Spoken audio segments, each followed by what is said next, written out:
제가 현세 천국과 내세 천국에 상급의 차등이 있는가, 이런 주제를 가지고 연구를 하고 있을 때 제 친구와 점심 식사할 때마다 토론을 하고 그 토론이 격론이 되고 그 의견이 다른 것을 발견하게 됐습니다. 제가 필라델피아 웨스트민스터 신학교에서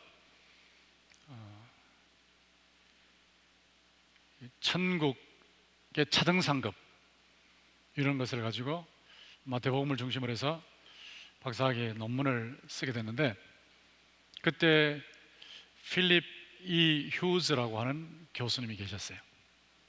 그분은 성경 주석을 쓰신 분이시고 연세가 그때 많으셨는데 클래스에서 강의를 하실 때 헬라어 단어가 나오면 우리 보고 분석하라고 뭐 그러셨어요. 근데 우리가 학생들이 어떨 때는 잘 분석을 못해서 쩔쩔매면 그 연세가 많으신 교수님께서 정확하게 딱 잡아주시는데 그 분이 워낙 뛰어난 교수님이라 우리가 그분의 언어 실력에도 깜짝 놀라서 한번 질문을 해봤습니다. 교수님, 언제부터 그렇게 히브리어, 헬라어, 라틴어 이런 것을 능통하게 잘 하셨습니까? 그렇게 여쭈었더니 그분이 그러더라고요. 초등학교 5학년 때 끝냈다. 이러시는 거예요. 기가 팍 꺾여버려가지고 상대를 할 수 없겠구나, 그런 생각이 들 정도로 굉장히 뛰어난 교수님이셨어요. 근데 그분에게 제가 천국의 차등상급, Gradation of Reward in the Kingdom of God, 천국의 차등상급에 대해서 논문을 쓰겠다고 했더니 그분 첫 번째 반응이 뭐냐 하면 Are you going to become a Roman Catholic? 딱 그러더라고요. 자네 로마 가톨릭 교인이 되고 싶은가? 이 천국의 차등상급을 주장하는 것을 놓고 저보고 구교 신자라고, 제가 절대 그거 아닙니다 라고 했는데 그런 반응이 나오는 것을 보고 제가 깜짝 놀랐습니다. 제 친구는 웨스트민스터에 오게 될 때 아마 여기 유학하러 올 때 박사학위를 하기 위해서 왔다가 은혜를 받고 학교 들어왔는데, 그 친구는 늘 그래요. 아유, 천국은 뭐 다 상이 똑같지 어떻게 상이 다를 수 있냐고. 그럼 저는 억울한 거예요. 억울한 거. 모태 신자인데 어릴 때부터 죽기 살기로 예수를 믿으려고 애를 썼는데 어떻게 다 똑같을 수가 있냐. 그래서 점심시간마다 토론하고 점심시간마다 그것이 격론이 되곤 했었는데, 이 천국 상급에 대해서 학자들도 의견이 많이 다르다는 것을 제가 발견을 하게 됐습니다. 그러면서 제 나름대로 연구를 해서 결론을 내렸는데, 이 천국 상급 부분에 있어서 그 현세, 지금 우리가 이 세상에 있는 동안에도 천국이니까 현세 천국, 그리고 세상을 떠났을 때 내세 천국, 여기에 하나님께서 우리에게 주시는 상급의 차이가 있는가, 이 부분에 대해서 개신교 학자들 중에서도 상당히 많은 사람들이 없다고 얘기해요. 천국에 차등상급이 없다.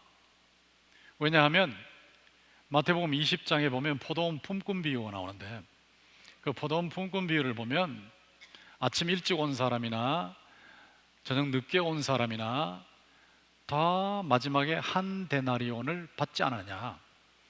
그러니까 예수를 어릴 때부터 믿었던 사람이나 나중에 예수를 믿은 사람이나 다 똑같이 한 데나리온 받는 건데 어떻게 그게 차이가 있느냐, 이런 식의 그 반론을 많이 펴더라고요.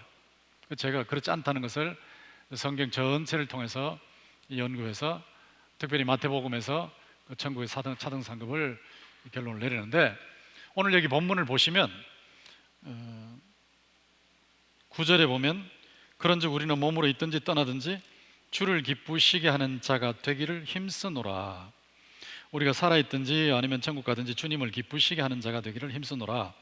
이는 우리가 다 반드시 그리스도의 심판대 앞에 나타나게 되어 각각 선악간에 그 몸으로 행한 것을 따라 받으려 함이라 하고 되어 있어요. 여기 그리스도의 심판대가 나옵니다. 그리스도의 심판대. 그리스도의 심판대 앞에 우리가 서게 되는데, 우리가 누구냐는 거죠. 여기 우리는 고린도 교인들과 바울 사도를 말하는 거거든요. 그러면 분명히 예수 믿는 사람들인데, 예수 믿는 사람들이 그리스도의 심판대 앞에 나타나서 각각 자기가 행한 대로 그것을 따라서 받는다. 각각 자기가 행한 대로 받기 때문에 이게 차이가 날 수밖에 없죠. 각각 행한 것이 다르니까. 그래서 고린도 후서 5장 8절부터 10절까지를 보면 천국의 차등 상급이 분명하다 하는 것인데, 이 천국의 차등 상급을 얻기 위해서는 주를 기쁘시게 하는 자가 되어야 되겠는데, 이 주를 기쁘시게 하는 것이 바로 충성입니다. 충성. 그래서 제가 충성과 상급이라고 말씀을 전하는데, 이 충성을 할 때 우리의 자세가 굉장히 중요합니다. 우리가 어떤 태도로 충성하느냐, 이게 굉장히 중요해요. 저는 어릴 때 고신 측에서 자랐어요. 아시는 분은 아시겠지만 고신 측은 신사참배를 반대했던 철저한 교단이죠. 근데 거기에서 어린 학생들을 가르칠 때도 얼마나 철저하게 가르치는지, 토요일 날 밤 11시 59분 59초까지는 공부할 수 있지만 땡 하고 자정이 되면 공부하면 안 된다. 그렇게 이제 가르쳤어요. 근데 그렇게 가르치면서 또 어떤 식으로 가르쳤냐면, 예수님께서 말씀하시기를 여자를 보고 음욕을 품는 자마다 이미 간음한 자다라고 했기 때문에 간음을 하지 않으려면 여자를 안 보면 된다, 그렇게 가르쳤어요. 그래서 저는 남들보다 2년 먼저 대학에 들어갔습니다. 검정고시를 해서 대학에 들어갔는데, 대학에 들어가서 보니까 저보다 같은 부부 중에서 13살 정도 많은 사람도 있더라고요. 근데 제가 거기서 같이 지나면서 보니까 거의 반 그부들이 크리스찬들인데, 제가 볼 때는 크리스찬 같지 않는 거예요. 제가 어릴 때부터 신앙생활을 해온 철저한 신앙의 기준으로 볼 때는 그리스도인 같지 않았어요. 제가 심지어 어디까지 갔냐 하면, 미국 선교사 중에 어떤 부부가 제가 공부하던 학교에 와서 영어를 가르치셨어요. 선교사 부부라면 자신을 헌신하고 오지 않았습니까? 헌신하고 와서 한국까지 와서 봉사하시는 분인데, 근데 그 여자 선교사님이 앞에서 영어 회화를 가르쳐 주시는데, 제가 그분을 봐도 그분이 예수 믿는 것 같지 않은 거예요. 그래서 제가 여자 선교사님을 뵙고 바로 앞에 앉아서 질문 있습니다. 그러니까 하십시오, 그러는 거예요. 그래서 제가 질문을 했는데, 무슨 질문을 했냐면, 선교사님인데 선교사님을 놓고 Do you believe in Jesus Christ? 이렇게 물어봤어요. 제가 볼 때는 예수 믿지 않는 사람 같았어요. 분명히 예수 믿는데, 당신 예수 믿습니까? 했더니 이 사람 깜짝 놀라가지고 Of course I do. 예, 믿습니다, 이러는 거예요.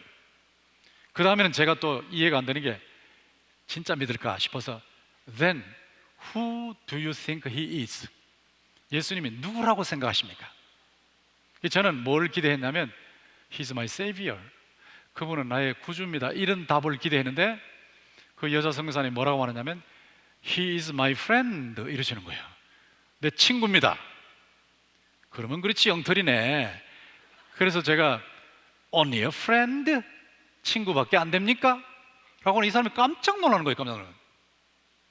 예수님이 나의 구원자입니다라고 해야 되는데 친구라고 하니까 저 사람도 진짜 선교사인데도 가짜구나, 이런 생각이 들었단 말이에요.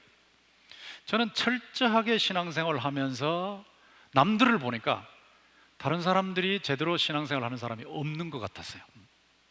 그러니까 막 남들을 정죄하는 거죠, 정죄. 자, 이런 태도, 남들을 정죄하는 이런 태도, 나는 잘 믿고 딴 사람들은 다 엉터리다 라고 하는 이런 태도, 이것이 바로 율법주의라는 겁니다. 율법주의. 저는 이 신앙이 아주 잘못됐다는 것을 깨닫게 됐는데, 도표를 통해서 보시면 아시겠지만 유대인들이 왼쪽 도표를 한번 보십시오. 유대인들이 신앙생활을 할 때 하나님의 말씀이 있어요. 율법, 하라 하지 말라는 말씀이 있어요. 그 율법을 놓고 내가 그대로 사느냐 살지 않느냐, 그것이 굉장히 중요한 건데, 하나님은 옆에 계시면서 내가 율법대로 살면 상을 주시고 율법대로 안 살면 벌을 주시는 분.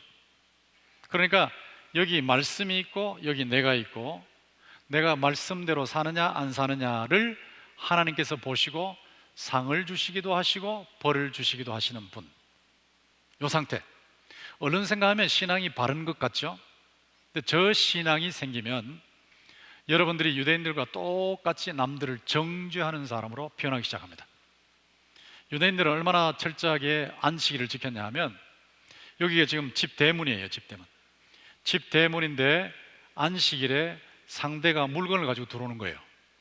물건 가지고 들어올 때 제가 안식일에 노동하지 말라 하는 이 법을 지켜야 되기 때문에 노동을 안 하려면, 이분이 제한테 물건을 전달할 때 이분이 이 대문 안쪽으로 손을 내미는 건 상관이 없어요. 내가 죄를 짓는 게 아니니까.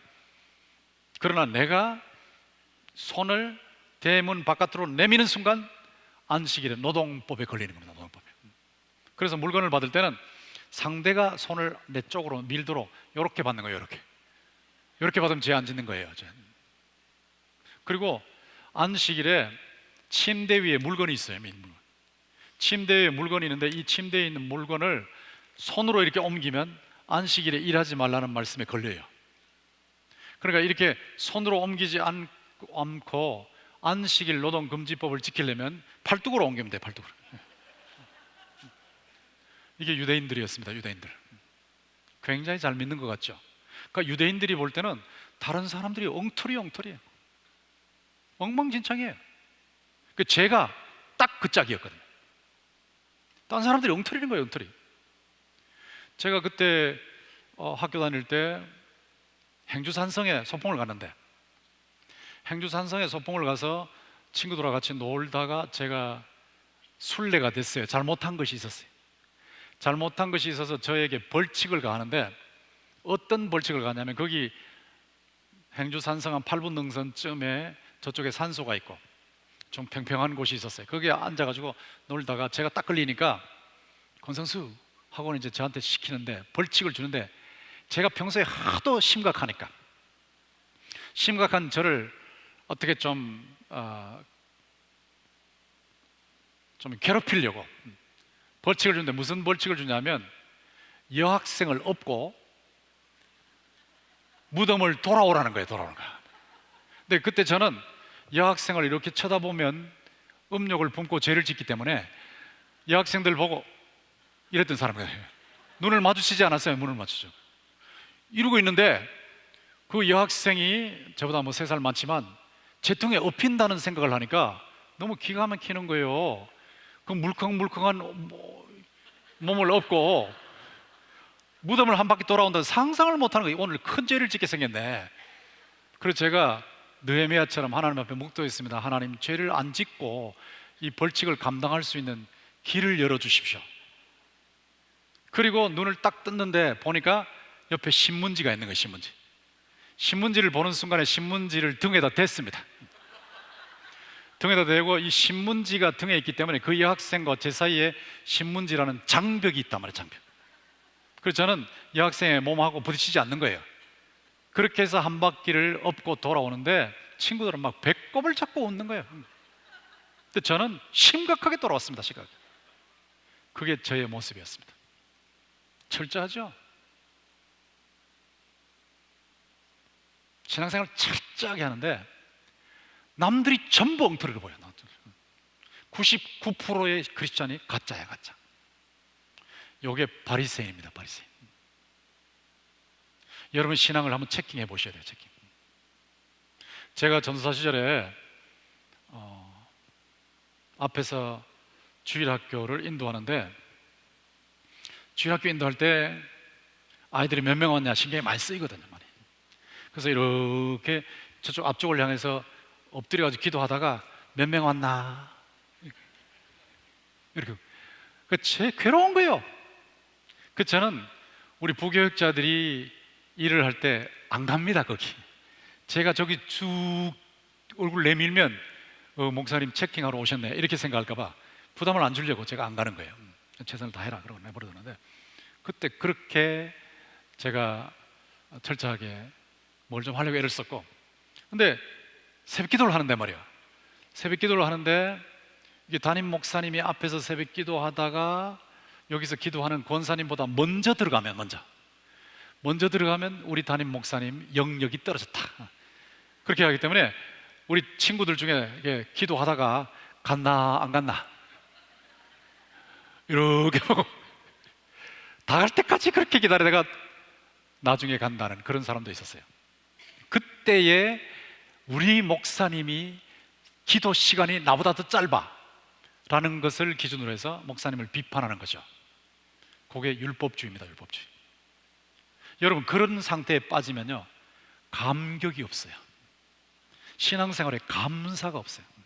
저는 그때 그렇게 철저하게 신앙생활을 했지만 다른 사람들한테 전도하라 그러면 하기 싫었어요. 왜냐면 나 자신이 괴로운데, 여기 들어오는 것 자체가 이 쇠고랑을 차는 건데 내가 쇠고랑을 차서 힘들어 죽겠는데 왜 남들을 보고 쇠고랑을 차라고 해? 난 못해. 전도가 싫은 거예요. 전도가. 내가 행복해야 전도를 하는데. 그것이 바로 율법주의인데, 도표를 다시 보시면 저게 공로사상이라는, 공로사상. 공로, 자기가 잘했다는 공로를 가지고 남을 비판하고 정죄하는. 일에 2번씩 금식 기도하고 소득의 11조를 드리는데 저 세리보다 제가 낫습니다 하는 요 상태죠. 하나님은 그냥 상이나 주시고 벌이나 주시는 분, 저것이 율법주의고 공로의식이라는 건데 그건 잘못된 거예요. 그럼 올바른 자세는 뭐냐면 하나님이 위에 계시고 나는 밑에 있는데, 하나님께서 내게 주신 것이 너무 많아요. 너무. 하나님이 내게 주신 은혜가 너무너무 많아서 감당할 수가 없어요. 자신의 외아들까지도 아끼지 아니하시고 십자가에 내어주셔서 나를 구원해 주셨으니까. 이건 보통 사랑이 아니거든요.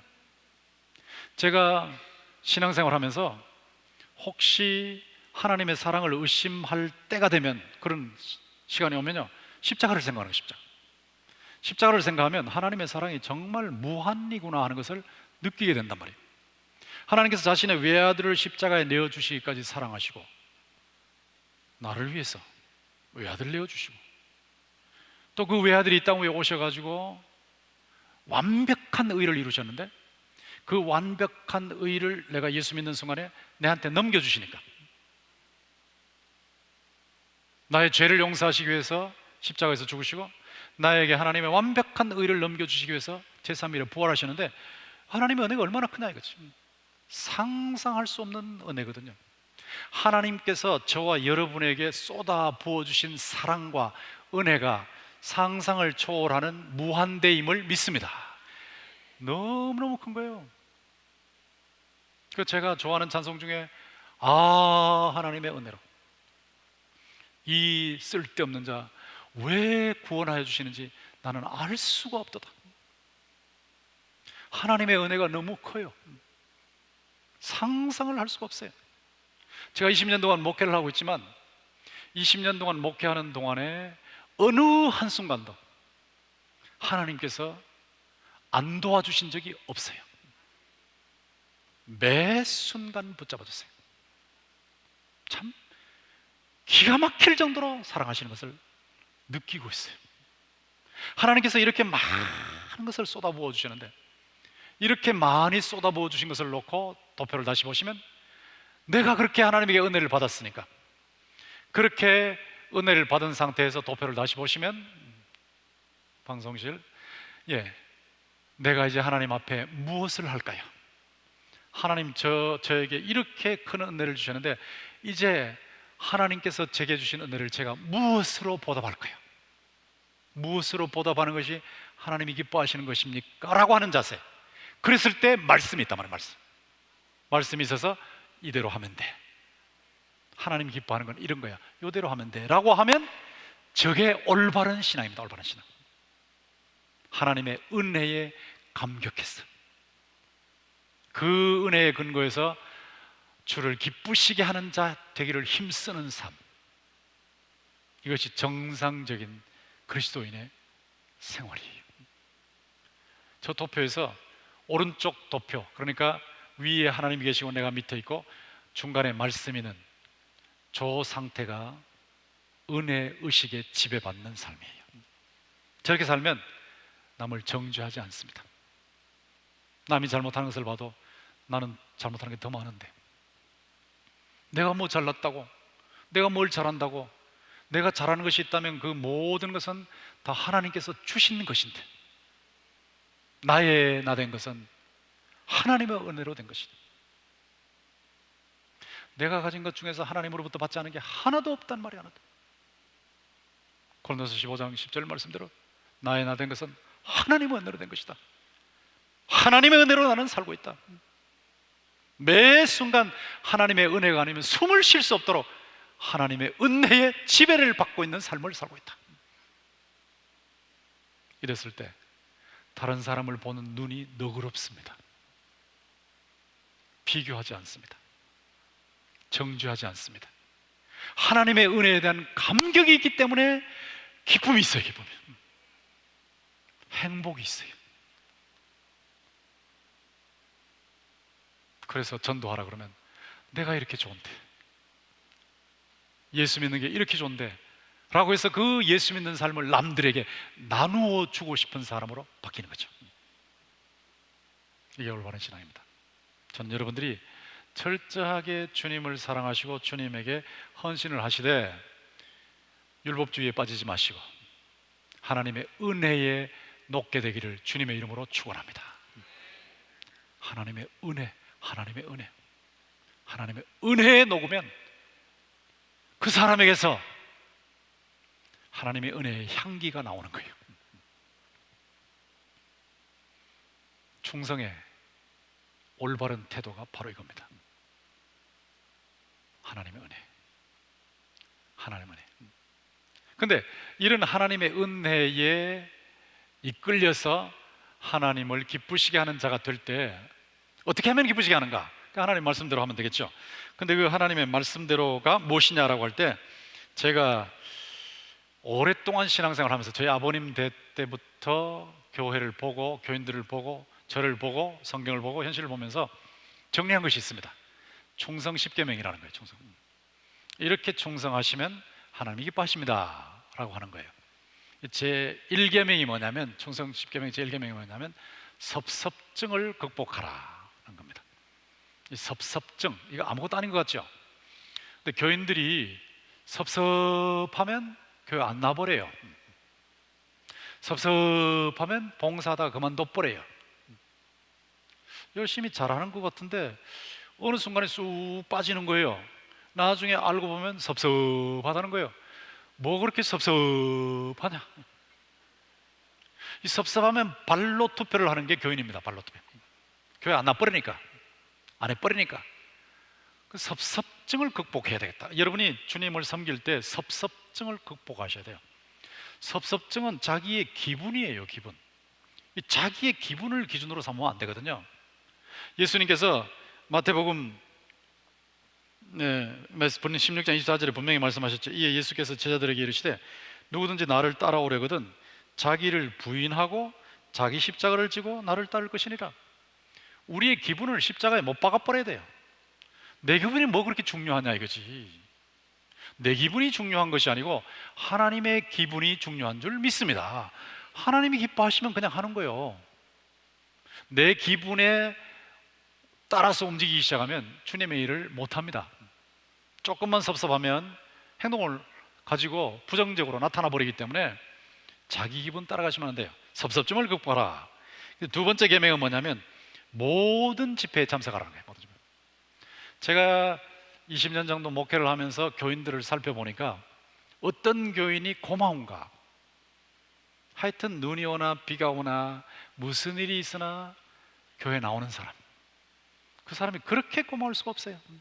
늘 그 자리에 계신 거죠. 여러분, 신앙생활이라는 것은 아주 꾸준한 겁니다. 자기의 기분을 십자가에 못 박아버리고 그리고 꾸준하게 나오는데 모이기를 힘쓰는 거예요. 히브리서 10장 25절에 보면 모이기를 패하는 어떤 사람들의 습관과 같이 하지 말고 오직 권하여 그날이 가까움을 볼수록 더욱 그리하자. 뭐 그냥 집에서 인터넷으로 예배 드리면 되는데 뭐하러 교회 나가냐고. 요즘 그런 시대 아닙니까?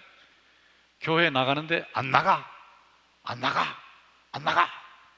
그래서 그걸 가나안 교회라고 하죠. 가나안. 안 나가. 가나안 안 나가. 교회 뭐하러 나가나? 헌금도 그냥 인터넷에서 다 해버리면 되는 거고, 설교도 다 뜨는데 뭐하러 교회까지 가? 그러는데요, 성경은 그렇게 말하잖아요. 모이기를 피하는 어떤 사람들의 습관을 따라가지 말라요. 주님이 재림하실 때가 가까울수록 더욱더 열심히 모이라는, 모이기를 열심으로 하셔야 됩니다. 모든 집회에 참석해야 됩니다. 그리고 세 번째 계명이 뭐냐면 목회자와 좋은 관계를 맺어야 돼요. 히브리서 13장 17절에 보면 너희를 인도하는 자들에게 순종하고 복종하라. 그들은 너희 영혼을 위하여 경성하기를 자신들이 청산할 자인 것 같이 하느니라. 그들로 하여금 즐거움으로 이것을 하게 하고 근심으로 하게 하지 말라. 그렇지 않으면 너희에게 유익이 없느니라. 여러분의 교회에 목회자들 있지 않습니까? 중요한 중직들이 있죠. 그분들과 관계를 잘 맺으셔야 됩니다. 좋은 관계를 맺으셔야 됩니다. 목회자가 교인들을 생각하면서 기도할 때 목회자의 입에서, 마음에서 우러나오는 축복, 하나님이여 저분 가정에 복을 주시옵소서 하는 이 축복이 저절로 터져나오는 여러분이 되기를 주님의 이름으로 축원합니다. 제가 유홍열 목사님과 대화를 해보면 유홍열 목사님은 아주 성품이 참 좋으세요. 참 좋으시고 워싱턴 중앙장로교회도 참으로 사랑하시. 계속 말씀하시는 보면 장로님들도 좋으시고 또 교인들도 좋으시고 너무너무 잘해주시는데, 그러니까 제가 그걸 통해서 굉장한 교훈을 받고 있습니다. 교인들을 참으로 사랑하시는구나, 참 귀한 목회자구나 하는 것을 계속해서 느끼고 있어요. 그런데 제가 우리 교인들을 볼 때 어떤 장로님의 경우는 제가 목사가 아니고 장로가 돼도 저분만 못하겠다, 그런 분이 계세요. 제가 목사가 아니고 장로가 돼서 교회를 섬긴다면 나는 저분만 못해 싶을 정도로 정말 존경스러운 분이 계세요. 그 앞에 무릎을 꿇고 싶을 정도의 인격자들이 있어요. 참 귀한 분들이죠. 얼마나 귀한지 몰라요. 그러면 제가 기도할 때 하나님, 그런 가정에 하나님이 복을 안 주시면 누구에게 주시겠습니까? 저절로 축복이 터져 나오는 거예요. 여러분이 교육자와 좋은 관계를 맺으시면 교육자가 주님의 일을 할 때 기쁨으로 하게 됩니다. 기쁨으로. 교인 때문에 교육자가 괴로우면 안 되거든요. 교인을 생각하면 교육자가 마음이 편해져야 되거든요.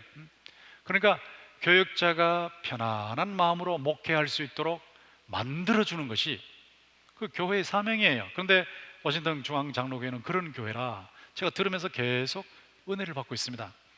여러분이 목회자를 통해서 유익을 보시려면 목회자와 관계를 잘 맺으시면 돼요. 저는 시골 사람이라 시골의 교회들을 압니다. 우리 고향 교회들. 우리 아버님께서 여러 교회를, 가난한 교회를 다니셨거든요. 제가 아버님 세상 떠나시기 전에 아버님께서 목회하시던 곳을 계속 자동차로 저희 형제들이 다 방문을 하면서 그 당시 어려운 때를 회고한 적이 있었어요. 근데 어떤 교회는 가면 그 교회, 시골 교회 그 교인들이 우리 아버님이 목사로 갔을 때 처음에는 굉장히 좋아하시다가 어느 단계가 되면 싫어하시는 거예요. 싫어하시면서 우리가 딱 가면, 자, 우리 아버님 계시죠? 우리 어머님 계시죠? 할머니 계시죠? 그러면 셋이잖아요. 그 아들 다섯이죠? 8명이잖아요. 8명 식구한테 뭘 먹이냐 이거예요. 뭘 먹이냐, 시골에서. 그래서 뭐 쌀을 얼마 주고 보리쌀을 얼마 주고 밀가루를 얼마 주고 막 이걸 따지는데 말이죠, 그거 다 받아봐야 먹고 살기 힘들어. 그런데 그걸 맡아서 주시는 분이 교회 거잖아요. 교회 거. 교회 건데 기분 나쁘면 3개월치를 안 줘버려. 와, 목사 할 수가 없는 거야. 제가 그래서 아버지 미치려면 혼자 미치십시오 라고 했던 것이 바로 그런 케이스인데, 목회를 할 수가 없어요. 근데 제가 이 나이가 되고 난 후에 한번 돌아보잖아요. 시골 쭉 가면서 그때 그런 분들 어떻게 되셨어요? 라고 물어보는 거예요. 그런데 놀라운 사실은 목회자와 관계를 나쁘게 했던 집안은 전부 복을 받지를 못했어요. 저는 그래서 우리 교인들이 타 지역으로 갈 때 늘 얘기합니다. 어느 교회를 가든지 간에 목사님과 좋은 관계를 맺으십시오. 목사님이 대류, 큰 흐름면에서 바르면 지류, 작은 흐름면에서 좀 못한 것은 그것은 봐주시면 됩니다. 큰 흐름면에서 잘못했으면 그 교회 갈 필요 없고, 큰 흐름면에서 바른 목사님이라면 지원을 해주시면 된다고. 조금 안타까운 점이 있더라도 위에서 기도해 주시고 그렇게 하면 됩니다. 그래서 제가 그것을 후손들에게 유언으로 남기라고 그래요. 어느 교회 가든지 간에 교회 중심으로 살도록, 어느 교회를 가든지 간에 목회자와 관계를 잘 맺도록, 그렇게 살아야 하나님께서 복을 주신다고 제가 그렇게 말을 하는데, 목회자와 좋은 관계를 맺으십시오. 그 다음에 네 번째 계명은 뭐냐면 남들을 보고 꺾이지 마십시오 하는 겁니다. 갈라디아 6장 9절에 보면 우리가 선을 행하되 낙심하지 말지니 포기하지 아니하면 때가 이름에 거두리라 되어 있습니다. 교인들 중에 아주 열심히 하시는 분들이 계시잖아요. 오늘도 보니까 식사 대접하신다고 애를 많이 쓰시는 참 귀한 분들이죠. 얼마나 귀한지 몰라요. 나름대로 다 일들이 있는 분들이고 다 바쁜 분들인데 그래도 애를 쓰시면서 섬기시고 봉사하는 모습이 정말 아름답다, 그런 생각을 하는데, 교인 중에서 열심히 식당에서 일을 하면 잘한다고 격려해 줘야 되는데, 그 식당에서 일하는 그분을 놓고, 열심히 하는 분을 놓고, 그것도 확실히 들릴 것 같지도 않고 안 들릴 것 같지도 않고, 들릴락 말락 한 거리에서 말로 한 방 딱 쳐버려요. 뭐라고 말하냐면 저 사람 말이야 권사 될라고 척한다 이래 버린단 말이에요. 장로 될라고 척한다 이래 버린단 말이에요. 안수집사 되려고 척한다 이래 버리면요 꺾이는 거예요. 꺾이는 거예요. 실컷 봉사를 하고 있는데 그런 말 한 마디 딱 들으면 누가 말했는지 잘 몰라요. 왜냐하면 들릴락 말락 하니까. 들릴락 말락 하니까. 여러분, 그럴 경우에 열심히 충성하는 사람이 꺾이면 안 됩니다. 사람의 말 한마디에 꺾여버리면요 충성할 수가 없어요. 누가 무슨 말을 하든 간에 나는 주님 앞에 충성하니까, 주를 기쁘시게 하는 자 되기를 힘쓰는 건데 누가 무슨 말을 하든지 간에 상관하지 말아야 돼요. 그러니까 남들을 보고 꺾이지 마십시오. 또 남도 있음을 인정하십시오. 로마서 12장 4절에 보면 우리가 한 몸에 많은 지체를 가졌으나 모든 지체가 같은 기능을 가진 것이 아니니, 우리 각자가 다 다르단 말이에요. 하나님으로부터 받은 은사가 다 다르기 때문에 그 다른 면에서 봉사하는 거예요. 그러면 상대가 다른 면에서 일을 하면 박수 보내주고 잘한다고 격려해주고 그렇게 하면 되는 겁니다. 근데 그거를 무시를 해버리고 남을 인정을 안 한다. 어디서 회의를 하는데 자기 마음대로 되면 인정을 하지만 자기 마음대로 안 되면 박차고 나와버린다. 아니면 집에 가서 또 공적으로 결정된 것을 뒤집어 엎어버린다. 이러면 안 되거든요. 남들이 있음을 인정을 해줘야 돼요. 인정. 여기 워싱턴 중앙장로교회에 여러분들이 계시잖아요. 그 여러분들 한 분 한 분에게 하나님께서 다 은사를 주셨어요. 재능을 주셨어요. 관심을 주셨어요. 그래서 자신의 생업의 현장에서도 일을 하게 하셨지만 교회에서도 봉사하게 하셨기 때문에 그런 경우에 남을 인정해 줘야 된다고. 남들이 일하는 것을 격려해 주면서 인정을 해줘야지, 내가 최고다, 나 아니면 안 된다 이래가지고는 교회가 될 수가 없어요. 남들이 있음을 인정하십시오. 그리고 기다리지 말고 먼저 하십시오. 로마서 12장 10절과 11절에 보시면 형제를 사랑하여 서로 우애하고 존경하기를 서로 먼저 하며 부지런하여 게으르지 말고 열심을 품고 주를 섬기라고 되어 있습니다. 기다리지 말고 솔선수범하세요.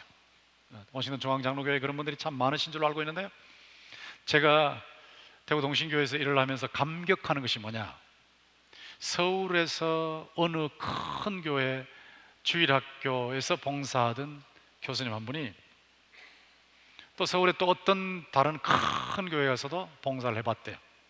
그런데 자신이 처음에 봉사하던 교회의 주일학교 교사들은 두 번째 교회의 주일학교 교사들에 비해서 헌신도가 너무 낮다.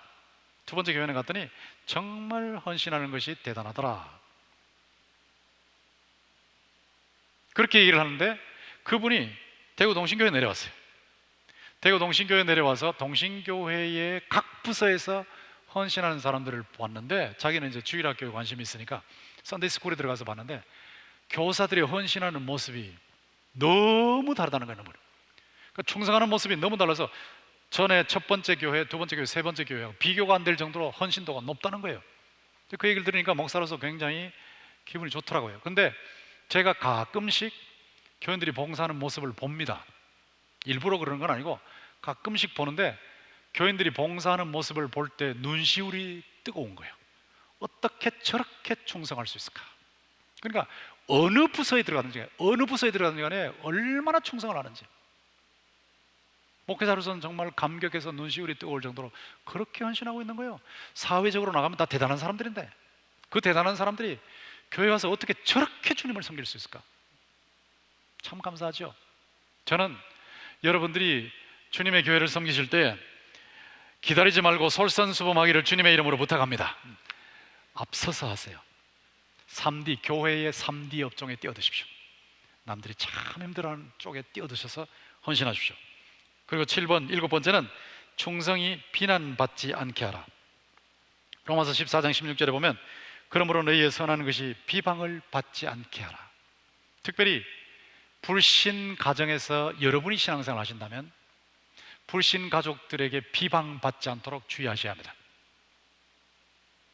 엄마가 교회에서는 엄청 충성하는데 집에서는 밥을 안 해줘. 빨래도 잘 안 해줘. 학교에 가든 말든 챙기지도 않아. 그러면 그 엄마의 자녀들은 교회를 떠납니다. 교회 오지 않습니다. 우리 엄마가 예수 믿는 거 보니까 저렇게 믿는 건 난 싫어. 교회 헌금 참 중요해요. 헌금이 중요하지만 밖에서 돈을 벌어서 헌금할 때는 헌금할 만큼은 해야 되고 나머지는 또 애들을 돌봐야죠. 애들이 잘 살 수 있도록 해줘야 되고 공부도 할 수 있도록 해줘야 되지 않습니까? 근데 돈만 벌면 교회 갖다 바쳐버리고 그 집을 돌보지 않으니까 그런 분의 자녀들은요 원한이 생겨요.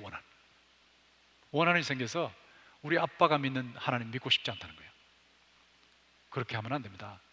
여러분은 교회에서도 충성을 하셔야 되지만 가정에서도 착실하게 자녀들 돌보고 남편을 돌보고 살림을 잘 하셔야 돼요. 비난을 받지 마셔야 돼요. 예수 믿는 사람이 교회 별나게 헌신한다 그러면서 가정에서 제대로 일을 하지 않으면 그 가족들이 예수를 안 믿는단 말이죠. 선한 일을 하면서 비방을 받지 않도록 하십시오. 그리고 마태복음 9장 35절에 보면 생명사에게 집중하라. 예수께서 모든 도시와 마을에 두루 다니사 그들의 회당에서 가르치시며 천국 복음을 전파하시며 모든 병과 모든 약한 것을 고치시니라 하고 있습니다. 여기 마태복음 9장 35절 여기에 말씀이 제 목회 요절인데요. 예수께서 모든 도시와 마을에 두루 다니사 그들의 회당에서 가르치시며, 가르치시는 게 나오죠. 천국 복음을 전파하시며 복음 전하는 것이 나오죠. 모든 병과 모든 약한 것을 고치시니라, 고치는 것이 나오죠. 이걸 제가 논리적인 순서로 해서 천국 복음을 전파하시고 천국 복음을 전해서 예수 안 믿는 사람을 예수 믿게 만들므로 그의 영혼을 살리는 거예요. 살리는 거예요. 그리고 살려놓고 난 후에는 키워줘야 돼요. 사람이 최대한 클 수 있도록 만들어줘야 돼요. 그게 가르치는 겁니다. 그리고 살리고 키우고 하는데 살아가다 보면 이런저런 문제에 부딪힌다고요. 이런저런 문제에 부딪혀서 병에 걸리거나 약해지는 경우가 있으면 고쳐줘야 되거든요. 그래서 제가 복음으로 사람을 살리고 키우고 고치는 생명사역을 하는 거예요. 예수 안 믿는 사람 예수 믿도록 만드는 살리는 일, 예수 믿는 사람이 최대한 발전하게 만드는 키우는 일, 그리고 정신적으로 영적으로 육체적으로 아프면 기도해주고 고쳐주는 일, 살리고 키우고 고치는 일, 이게 생명사역입니다. 생명사역. 제가 그래서 계속해서 복음으로 사람을 살리고 키우고 고친다. 이걸 이제 생명사역을 계속해서 하는데, 이 생명사역에 충성하셔야 돼요. 제가 이번에 둘째 외손자를 봤다고 했는데, 그 둘째 외손자를 낳은 딸, 첫째 딸이죠. 첫째 딸이 제가 결혼하고 7년 만에 태어났어요. 제 친구들은 전부 일찌감치 자녀를 낳았는데 제가 제일 늦었습니다. 불임 집안이었습니다. 저희 집안이 불임 집안이라 하나님께 기도하는 중에 하나님께서 7년 만에 불임 문제를 해결해 주시고, 그리고 자녀를 주셔서 딸이 둘이 있어요. 근데 그 첫째 딸이 7년 만에 태어났으니까 늦은 거예요. 우리 친구들에 비해서 상당히 늦은 거예요. 그래서 제가 과천에 살 때 어떻게 하면 우리 딸이 늦었는데 좀 공부를 잘할 수 있도록 또 모든 면에서 뛰어날 수 있도록 만들까라고 해서 일찌감치 영화원에 말하기 시작했을 때 영화원에 보내놨거든요. 영화원에 보내놨더니 딸이 영화원에 갔다가 집에 와서 우리랑 같이 자는데 잠꼬대를 하는 거예요. 잠꼬대. 뭐라고 잠꼬대를 하는 거 하니까 이 몸이 죽어가서 무엇이 될 거 아니, 복례산 제일봉에 낙락장성 되었다가 백설이 만건곤할제 독야 청청하리라, 이렇게 시조를 읊더라고. 시조. 근데 제가 그때 깜짝 놀랐어요. 어린아이는 백지구나. 백지 상태에 있으니까 선생님들이 시조를 가르쳐주는 걸 다 암송을 하는구나. 아주 새겨지는구나. 그러면서 제가 영화원의 선생님들이 지혜롭긴 한데 좀 더 지혜로웠으면 좋았을 텐데, 이제 태어나서 얼마 안 됐는데 이제 우리말 겨우 하는데 이 몸이 죽어가서 왜 이런 걸 가르쳤을까? 동료를 가르치지. 동료를 가르쳐주면 어릴 때부터 그 동료가 새겨지면 훨씬 좋을 텐데 이 몸이 죽어가서 무엇이 될 거 하니, 복리산 제일복에 낙락장성 되었다가 백설이 만공원할제 독야 청청하리라. 제가 그때 느꼈던 것이 뭐냐면, 교인들을 지도할 때 말이에요, 교인들은 잠꼬대로 반복할 수 있는 방향에서 지도해야 된다는 걸 알게 됐어요. 교인들이 잘 기억해야 되거든요. 마태복음 9장 35절을 놓고 복음으로 사람을 살리고 키우고 고친다. 이게 운이 딱 맞죠? 살리고 키우고 고친다. 살리고 키우고 고친다. 그러니까 우리 교회에서 대표기도 하면 언제든지 누가 서든지 간에 하나님 예수 그리스도의 생명의 복음으로 사람을 살리고 키우고 고치는 생명사역을 하게 주시옵소서, 그렇게 기도하는 거예요. 그래서 이 생명사역이라는 것이 교인들의 머릿속에 꽉 차 있어요. 저와 함께 사역하는 거죠. 사람을 살려내야 되거든요. 안 믿는 사람을 예수 믿게 해야 살리는 거잖아요. 제가 여기 오기 전에 11월 3일에 우리 교회에서는 행복나눔 잔치라고 그래요. 행복나눔 잔치를 했는데 그동안에 태신자를 정해놓고 기도해 왔죠. 그리고 행복나눔 잔치 하기 전에 일주일 동안 또 특별 새벽 기도를 했죠. 그러고 나서 모시고 오는 거예요. 모시고 오는데 그날 참 많이 모시고 왔더라고요. 834명이 새신자로 왔어요. 근데 834명 중에 544명이 결신했어요. 얼마나 감사한지. 물론 그들이 결신했다고 해서 다 믿는 건 아니에요. 그러나 1년 내내 태신자로 품고 있다가 사랑을 베풀고 또 도와주고 기도도 하고 그래서 모시고 오는 건데, 그 모시고 오는 분들에게 이 복음을 전하면, 제가 이제 전하면 그들이 복음을 평생 한 번이라도 듣는단 말이에요. 듣고 여러분 그 자리에서 이제 예수 믿고 싶으신 분 일어나십시오 하면 일어나시는 거거든요. 또 관심이 있는 분도 일어나십시오 하면 일어나는 거예요. 근데 혼자 일어나기 좀 번거로우니까, 쑥스러우니까 인도해 오신 인도자와 함께 벌떡 일어나십시오. 그럼 같이 일어나는 거예요. 그래서 이제 그분들을 특별 관리해서 교회에서 계속해서 새신자 관리해서 교회가 계속 성장하는 건데, 그분들을 살리는 겁니다. 복음으로 사람을 살려내는 거예요. 예수를 믿게 해야 살 거 아니에요. 예수를 안 믿으면 죽는 거거든요. 그러니까 예수를 믿게 해서 살려내는 거예요. 살려내고 난 후에는 키워줘야 돼요.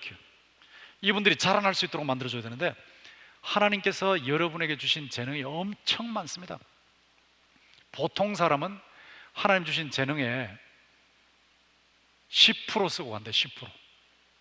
수재가 20%를 쓰고 간대요. 천재가 30%를 쓴답니다. 그러니까 여러분이 난 머리가 나빠서 못해 라고 생각하실지 모르지만 여러분 천재라 할지라도요, 하나님 주신 것의 70%를 낭비하는 거예요. 낭비. 수재는 80%를 낭비하는 거예요. 보통 사람은 90%를 낭비하는 거예요. 근데 이 낭비하지 않도록 하려면 키우면 돼요. 키우면. 사람이 깨게 만들면 굉장히 발전합니다. 엄청 발전합니다. 여러분들이 사람을 살려낸 후에는 키워줘야 돼요. 키워줘야 돼요. 예수 그리스도 안에서 잠재력이 대단하기 때문에 그 잠재력을 최대한 발휘할 수 있도록 키우는 겁니다. 그래서 교회 안에서 워싱턴 중앙장로교에서도 열심히 하시고 계시지만 교육과 훈련을 열심히 하지 않습니까? 교육과 훈련을 열심히 하면 그만큼 사람들이 성장하는 거죠. 엄청 잘합니다. 교회가 제가 한 20년 정도 해보니까요, 교인들이 부쩍 성장했어요. 부쩍. 당회에서도 그렇게 성장하는 모습을 보면 제가 얼마나 감사한지 몰라요. 도와달라는 것이 오면요, 제가 그러죠. 뭐 정치적인 것은 나는 내가 나가서 어디 가서 뭐 대단한 명예를 얻고 나는 그런 거 안 합니다. 그러나 복음을 전하는 한도 내에서는, 복음을 전하는 한도 내에서 어렵다 그러면 도와줘야 됩니다. 그렇게 해서 제가 당회를 할 때 그러거든요. 구제하기를 좋아하는 자는 풍족하여질 것이요, 남을 윤택하게 하는 자는 자기도 윤택하여 지리라. 이걸 계속 강조하는 거예요. 그렇게 강조를 하니까 장로님들이요 점점 커지는 거예요. 그러니까 어느 교회에서 한 500만 원 도와주십시오 그러면 막 1000만 원 더 옵시다 이렇게 나오고요. 지난번에는 지방의 어떤 교회가 완전히 불이 나서 다 타버렸어. 전소가 되고 전소됐다는 것이 신문에 났는데, 제가 당회에 내놓고 이런 교회 목사님 얼마나 기가 꺾이겠습니까? 우리가 도울 수 있는데 최대한 도웁시다. 근데 그래 합시다. 그래서 전소된 교회를 세우는데 한 3억 정도 든다 그러더라고요. 근데 저희 교회에서 거의 절반 정도를 되는 거죠. 전국 교회 중에서. 근데 그런 일을 하는데 그냥 숨어서 하는 거예요. 근데 그것을 장로님들이 자꾸 하시다 보니까 점점 커져요. 점점. 그러니까 교회가 계속해서 복음을 전하는 일에 남을 도와주니까 그 교회에 하나님께서 막 복을 쏟아부어 주시는데요, 재정이 얼마나 늘어나는지 몰라요. 이게 하나님께서 하시는 겁니다.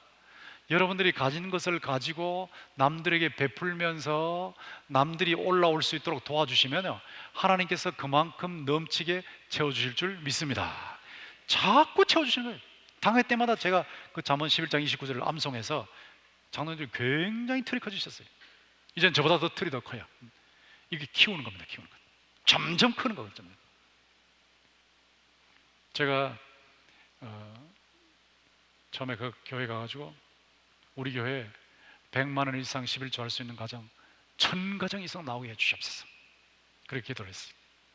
처음에 갔더니 11조 100만 원 이상 하는 가정이 2가정밖에 없는 거예요. 1000가정 이상 되게 해주십시오 이렇게 했더니 어떤 분이 저한테 찾아왔어요. 목사님, 저를 위해서도 11조 100만 원 이상 할 수 있도록 기도해 주세요 이러시는 거예요. 제가 그분의 말씀을 듣고 나서 집사님 한 가지 여쭤볼게요. 집사님 11조 하세요? 그랬더니 안 합니다 이러는 거예요. 그러면 제가 그랬어요. 그러면 저도 기도 안 해줍니다. 11조도 안 하는 분이 말이에요. 11조도 안 하는 분이 100만 원 이상 11조 하게 해달라 그러면 11조 하겠어요? 나중에 아까워서 못하지. 돈을 많이 벌어서 하나님께 드려야 할 것을 제대로 드리지 못하고 자기 혼자 챙기고 있는 사람에게 자꾸 돈이 많이 들어오면 그게 화가 되는 거예요. 화가. 감당할 수 있어야지. 그래서 제가 죄송합니다, 제가 기도 못하겠는데요 그렇게 했는데, 하나님께서 이렇게 자꾸 베푸니까 자꾸 채우시는데 지금은 정말 많아졌어요. 하나님께서 얼마나 채우시는지 모릅니다. 이런 의미에서 생명사에게 집중하십시오. 그 다음에 물질 생활에 충성하십시오. 말라기 3장 10절에 보면 만군의 여호와가 이르노라, 너희 온전한 11조를 창고에 들여 나의 집에 양식이 있게 하고 그것으로 나를 시험하여 내가 하늘 문을 열고 너희에게 복을 쌓을 곳이 없도록 붙지 아니하나 보라 했습니다. 11조 얘기만 하면 그 구약시대에 하는 거지 신약시대에 그거 할 필요 뭐 있습니까? 개혁주의 신학을 얘기한다 그러면서 에이 11조 그 구약시대에 하는 거지 지금 하는 거 아니에요. 그런데 미국의 소위 개혁신학을 얘기한다는 교회에 11조 안 해도 된다라고 하는 교회에 가보면 헌금이 굉장히 떨어져 있어요. 뚝 떨어져 있어요. 그분들이 주장하는 것이 뭐냐면 11조보다 훨씬 더 많이 해야 된다는 거예요. 그런데 11조보다 많이 해야 된다 그러면서 본인은 11조를 안 해버려요. 이건 모순 중에 모순이에요. 11조는 구약 시대나 신약 시대나 가장 기초적인, 하나님께 드리는 가장 기초적인 상태입니다. 최소한입니다. 최소한. 이 원리는 어떻게 되는 거냐면 하나님과 물질 면에서 관계 맺는 거예요. 관계. 포인트가 거기 있어요. 물질 면에서 관계 맺는다, 핵심입니다. 물질 면에서 관계를 맺는다. 하나님께서 나한테 모든 것을 다 주셨어요. 그래서 이게 전부 하나님으로부터 왔습니다 하는 것을 인정하는 거예요. 인정. 그리고 그 중에 10분의 1을 하나님께서 요구하시는 것은 뭐냐 하면 10분의 1을 내므로서 모든 것이 하나님으로부터 왔다는 걸 인정하게 만드는 거예요. 그리고 감사하게 만드는 거예요. 그러면서 물질에 대한 욕심이 사라지게 만들어요. 여러분이 부모님한테 효도하실 때도 효도를 제대로 하시면요, 아이고 내가 돈을 많이 벌면 하지. 그런데요, 많이 벌면 못해요. 100만 원 벌 때 효도 안 하는 사람은요 1000만 원 벌어도 효도 못합니다. 100만 원 벌 때 100만 원 가지고 효도해야 1000만 원 벌 때 1000만 원 가지고 효도하는 거예요. 그러니까 이게 부모와에도 관계가 있어요. 물질 면에서 관계를 제대로 맺어야 돼요. 하나님과도 물질 면에서 관계를 제대로 맺으셔야 돼요. 이렇게 관계를 제대로 맺으시면 하나님께서 말라기 3장 10절 말씀대로 채울 곳이 없도록 복을 주신단 말이에요. 11조 생활하는 사람들이 어떻게 이 세상 빡빡한 세상에서 제대로 살아가겠어요? 못 살거든요. 그런데 하나님이 채워주시니까 사는 거예요. 채워주시니까. 반드시 채워주십니다. 자, 이렇게 말씀을 드리면 어떤 분이 그러죠. 목사님, 제가 11조 해야 된다 그래가지고 지난달부터 11조 하기 시작했는데 말라기 3장 10절이 저한테 이루어지지 않더라고요. 그 다음 달에 그래야 돼요. 이루어지지 않더라고요. 제가 뭐라고 답하냐면 말라기 3장 10절이 이루어지려면요 물 먹어야 돼요. 물 먹어야 돼요. 물 먹는 게 뭡니까? 제가 시골에서 자랐기 때문에 멱을 감는다. 멱 감는데 시골에서 막 멱 감는 건 자연스럽거든요.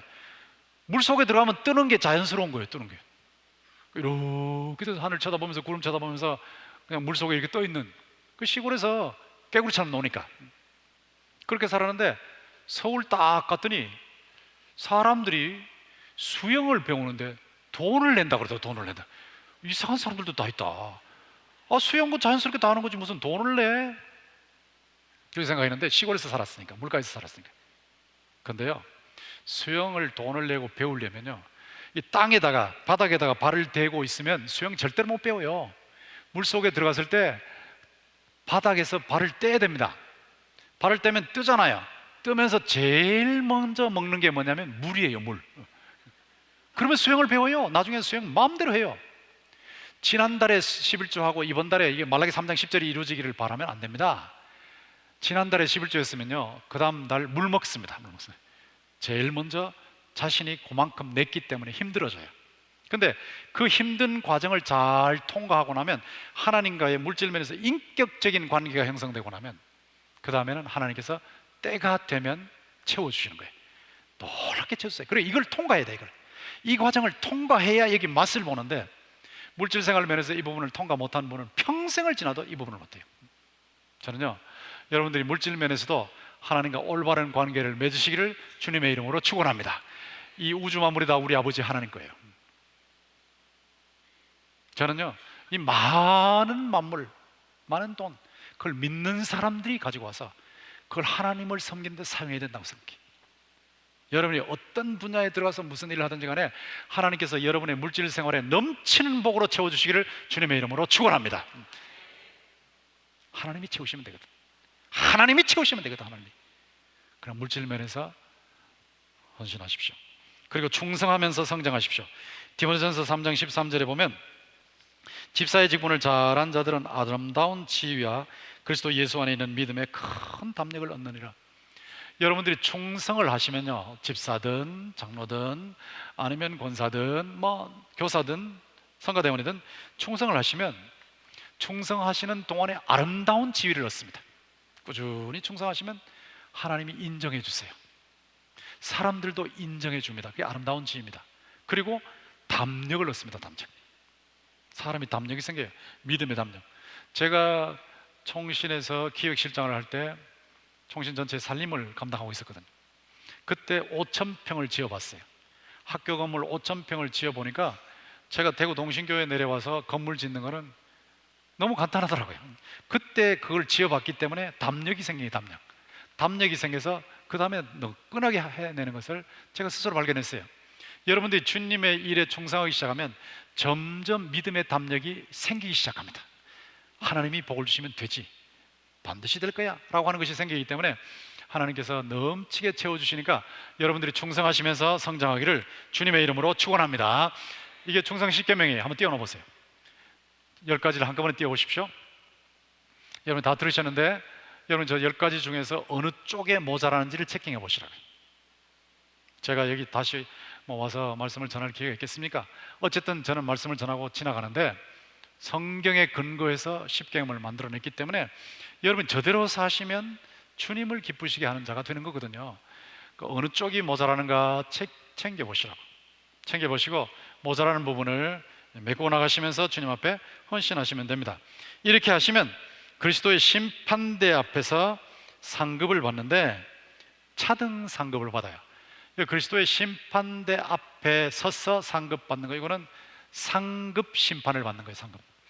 우리 예수 믿는 사람은 예수 믿는 순간에 벌써 천국 백성이 되었기 때문에 지옥 가지 않습니다. 여러분 모두는 예수를 믿기 때문에 천국 백성으로 하나님 나라의 호적에 이름이 기록되어 있는 줄 믿습니다. 그러니까 그건 분명한 것이기 때문에 지옥 가는 심판을 안 받는단 말이에요. 예수님이 재림하셔서 백보자 심판하실 때 생명책에 기록되지 못한 사람은 다 지옥으로 던져 넣으시는데 그런 심판 안 받아요. 이미 여러분은 예수를 믿으시니까 사망에서 생명으로 옮겨주신 거예요. 그런데 그 심판은 안 받지만 상급 심판은 받아요. 여러분이 예수를 믿을 때 얼마나 주님이 기뻐하신 일을 했는가, 평생토록 거기에 대한 평가를 받는 겁니다.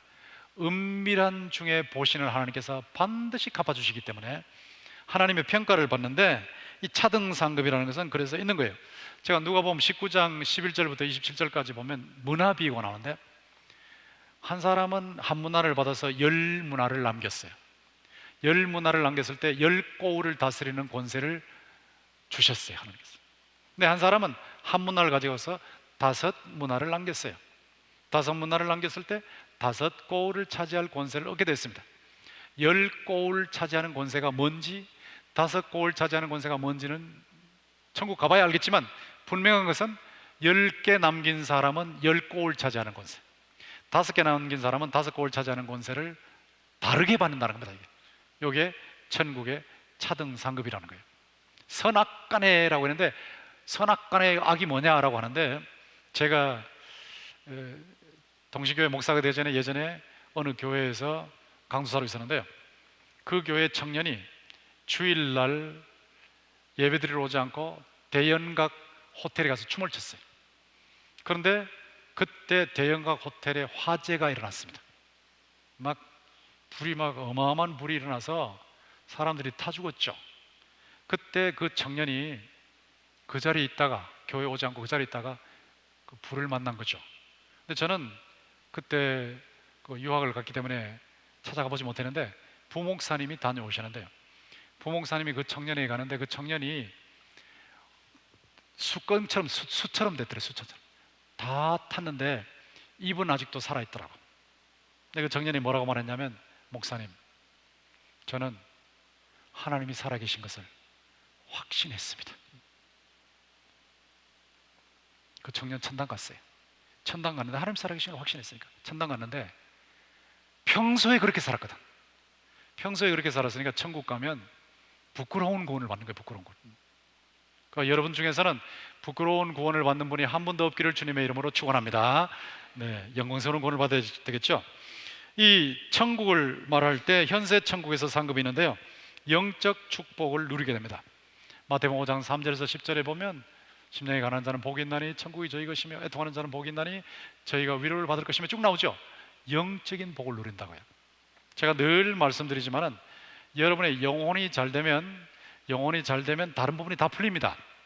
말씀을 듣는 동안에 여러분의 영혼이 살이 쪄서 영혼이 바로 잡히면 영혼이 잘 됨과 같이 범사가 잘 되고 강건하게 하실 줄 믿습니다. 하나님이 잘 되게 하신단 말이에요. 영적인 복을 누리는 거지. 주님을 기쁘시게 하는 충성을 하시면 영적인 복을 누려요. 또 기도 응답의 복을 누립니다. 제가 기도 응답에 대해서 몇 차례 계속해서 말씀드렸지만 하나님께서 기도 응답을 해주시는데요, 놀라운 응답을 해주세요. 제가 유학을 마치고 학교에 가서 가르칠 때 어떤 학생이 저에게 찾아왔어요. 수련회 기간인데요. 교수님, 제가 이런 말씀을 안 드리려고 했는데 너무 어려워서 말씀을 드립니다. 그러면서 그 학생이 말을 하는데 자기 아버지가 교장 출신이래. 교장 출신으로 은퇴를 해서 그 퇴직금을 가지고 자기 집에 어느 정도 살게 됐는데 그 퇴직금을 삼촌이 다 뺏어갔습니다. 그래서 우리 집에 남은 게 하나도 없어요. 그래서 아이들이, 우리 형제들이 공부하는 데 지장이 참 많았습니다. 저희 어머니께서 우리 형제들 공부하는데 등록금을 댈 수 없으니 한번 병원에 찾아가셔가지고 어머니께서 눈을 팔겠다고 하셨대요. 내 눈을 내놓을 테니까 돈을 달라고. 그 말을 하는 거예요. 제가 그 말을 들으니까 막 기겁을 하겠더라고요. 그래서 제가 그때 깜짝 놀라고는, 야, 이거 이래서는 안 되겠다 해서 제가, 하나님, 장학금을 주세요.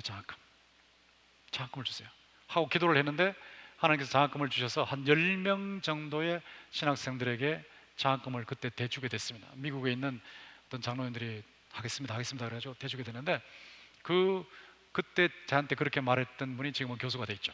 근데 그 후에 제가 미국 와서 공부를 하면서 박사학위 하는, 신학 쪽에 박사학위 하는 사람들, 정말 돈이 없어서 쩔쩔매고 있는데 저분들을 어떻게 도울까, 나도 고생을 했지만 도와야 되겠다라고 생각을 하면서 기도를 했는데요, 7년 기도를 했어요. 7년 동안 꾸준하게 기도하는데 7년째가 됐을 때, 제가 그때 횃불 선교센터에서 성경연구소 부서장으로 일할 때였는데 어떤 권사님이 찾아오시는 거예요. 저한테 찾아오셔가지고, 교수님, 제가 1년에 5천만 원씩을 드릴 테니까 이 5천만 원을 가지고 교수님이 여행을 하시든지 연구비로 쓰시든지 마음대로 하십시오, 이러는 거예요. 그래서 제가, 권사님, 저는 여행비를 달라고 기도한 적이 없습니다. 연구비를 달라고 기도한 적도 없습니다. 그렇지만 미국에서 공부하고 있는 박사과정에 있는 사람들 정말 힘드는데 그분들 장학금을 위해서 제가 7년을 기도했는데 하나님께서 보내주셨군요. 권사님, 감사합니다. 제가 그 5천만 원 그대로 장학금으로 다 학생들에게 보내겠습니다. 근데 그 권사님이 그 프랑스와즈라고 유명한 디자이너입니다.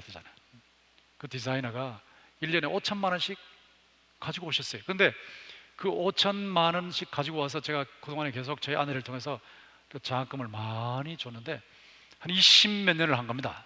금년까지 했으니까 23년을 했어요. 1993년부터 23년을 했는데 그동안 23년 동안에 제가 한번 계산을 해보니까 10억 정도의 장학금을 그분이 내셨더라고요.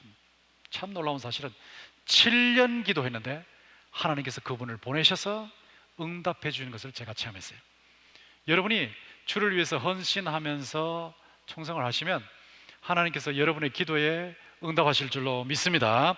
그리고 물질적인 복도 주십니다. 먼저 그의 나라와 그의 의를 구하라. 그리하면 이 모든 것을 너희에게 더하시리라.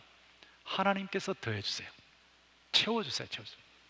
먼저 하나님의 나라에 초점을 맞추고 일을 하시면 채워주십니다. 그런데 이런 것을 주실 때에 핍박도 겸하여 받는다고, 십자가와 함께. 잘 되지만 그래도 고난이 있어요.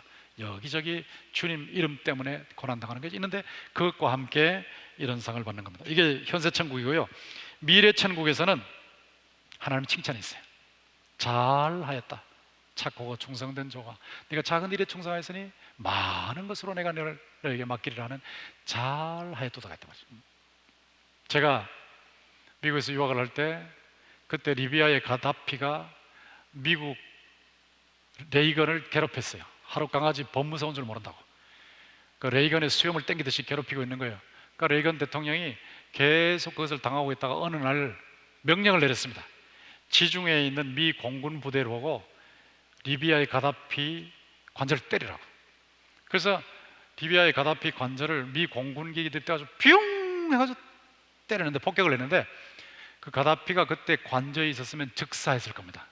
근데 가다피가 거기 있지 않고 천막에 있었기 때문에 살아남았는데 그 일이 지나고 난 후에 레이건 대통령이 텔레비전 앞에 딱 나오더니 그 사건을 놓고 그러더라고요.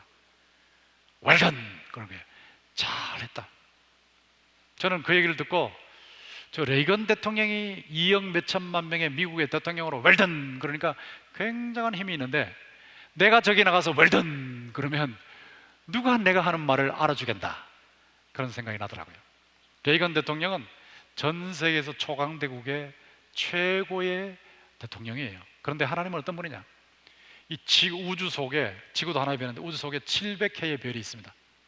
700해라는 말은 억조경해로 넘어가니까 얼마나 많은 별이냐면, 지구상에 있는 모든 해변과 모든 강변과 사막의 모든 모래를 전부 끌어모아 놓은 것에 7배가 700해입니다. 700해. 그렇게 많은 별들이 우주 공간에 떠 있는데, 그 중에 하나의 별의 지구의 최고의 슈퍼파워의 대통령이 웰던해도 잘한 것이거든. 이 우주의 대왕이신 하나님께서 잘하였다, 이건 대단한 칭찬이거든요. 저는 여러분 모두가 하나님으로부터 이런 칭찬을 받으시기를 주님의 이름으로 축원합니다. 하나님의 칭찬이 있습니다. 그리고 영광의 차등이 있습니다. 고린도전서 15장 41절에 보면 해의 영광, 달의 영광, 별과 별의 영광이 다르다고 그랬어요. 제가 이 부분에 대해서 연구를 하는 중에 조나단 에드워즈라고 하는 유명한 신학자의 글을 발견하게 됐습니다. 조나단 에드워즈는 미국이 낳은 최고의 신학자죠. 부흥사면서 목회자면서 신학자인데, 이 조나단 에드워즈가 천국 상급에 대해서 뭐라고 말을 했냐면, 사람들이 그러거든요. 아유, 목사님, 천국에도 무슨 차별이 있습니까? 이 세상에 차별이 있어서 죽겠는데 천국까지 가서 차별을 당해요? 나 그거 싫어요. 이러는데요, 그러지 않습니다. 천국 가면 하나님께서 영광을 주시는데, 그 영광이 얼마나 풍성한지 대양과 같다. 하나님께서 준비하신 영광이 큰 바다와 같다는 거예요. 근데 그 큰 바다와 같은 그 영광을 여러분이 받으시는데, 여러분이 땅 위에서 하나님 앞에 충성하면 충성하는 만큼 여러분의 그릇이 달라집니다. 그릇. 이 땅 위에서 하나님께 충성해서 여러분의 그릇이 크면, 그릇이 큰 만큼 하나님의 영광이 거기 가득 담기는 거예요. 그릇이 작으면 작은 만큼 하나님의 영광이 그만큼 담기는 거예요. 그래서 큰 그릇이든 작은 그릇이든 전부 만족스러워요. 꽉 차니까 다 만족스러워서 불행한 사람 한 사람도 없지만, 그러나 여러분이 충성한 것에 따라서 큰 그릇에 가득 담기는 그것이 영광의 차등이란 말이에요. 조나단 에드워즈가 그렇게 설명했는데, 제가 그것이 최고의 설명이라는 것을 발견했어요. 여러분이 땅 위에서 하나님을 잘 섬기시면, 우리가 하나님 앞에 섰을 때 하나님께서 잘했다라고 하시면서 영광의 차등, 놀라운 영광을 주실 텐데, 여러분이 준비한 그릇에 가득한 영광을 받으시기를 주님의 이름으로 축원합니다. 제가 어릴 때 주일학교 여선생님이 어디 가서 그 얘기를 듣고 오셨는지 우리 앞에 이런 말을 했어요. 시골에서 아주 부잣집에 어떤 주인이 두 사람 머슴에게 새끼를 꼬라 그랬대요. 새끼를 꼬는데 한 사람은 주인이 있을 때는 새끼를 아주 가늘게 잘 꼬았대요. 짚을 떼가면서 새끼를 가늘게 잘 꼬았는데, 주인이 없을 때는 그 가늘게 꼬든 그 새끼를 막 굵게 꼬기도 하고 가늘게 꼬기도 하고, 굵게 가늘게 굵게 막 지멋대로 막 해버린 거예요. 근데 한 사람은 주인이 보든 안 보든 상관없이 계속해서 새끼를 가늘게 잘 꼬았어요. 얼마 후에 주인이 돌아왔어요. 주인 돌아와서 막 큰 그 포대에다가 동전, 이 가운데 구멍이 빵 뚫린 동전을 가지고 막 쏟아 놓더래요. 쏟아 놓으면서 너희들이 지금까지 꼰 새끼에 꿰일 수 있는 만큼 잔뜩 깨어서 집에 돌아가라. 그게 너희들의 봉급이다. 너희들 수고한 대가다. 라고 하니까, 한 사람은 주인이 없을 때는 막 굵게 꼬다가 작게 꼬다 했으니까 이게 동전이 들어가다 안 들어가는 거예요.